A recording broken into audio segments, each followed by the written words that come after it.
Apalagi dah Tuhan nih. Macam saya ini 52 dah umur. Kemarin guru pondok 44 cuman umur meninggal. Nang bulan puasa kemarin 40 cuman. Nang baru nih ada Andi apa siapa namanya itu? Andi Taufik Hidayat di Sungai Akar sana. Munduk santri kami 18 tahun juga. Karena daerah putih apa tuh. Baru ini pulang ada lagi santriwati kami kuliah di Padang. Karena daerah putih juga, meninggal juga. Kawanku imbah makan durian kebanyakan game juga. Makanya kok dapat handak kan makan durian lah kok. Ukuran game kuler gara-gara durian. Mungkin ada kolesterolnya, ada apanya. Jadi kita nih macam aku nih 52 ada umur. Bilang sarawan dah. Apalagi nak 60 nih makin naik.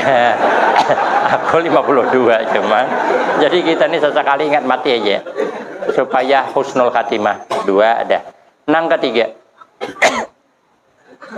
Orang nang dikhawatirkan mati tidak husnul khatimah.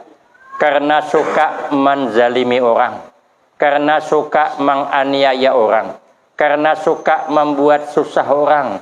Makanya kita hidup ini bagaimana jangan sampai orang susah sebab kita.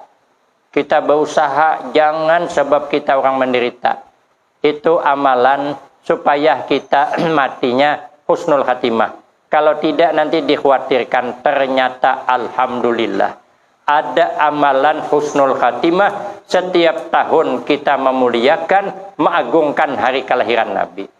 Wa yadkhulul jannata bighairi hisab. Nanti kita akan dimasukkan Allah ke dalam surga dan dihisab lagi.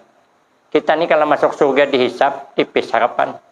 Tapi ada amalan. Cuman kata Imam Syafi'i amalannya supaya masuk surga ni kada dihisab. Pertama, kerjakan semua kewajiban.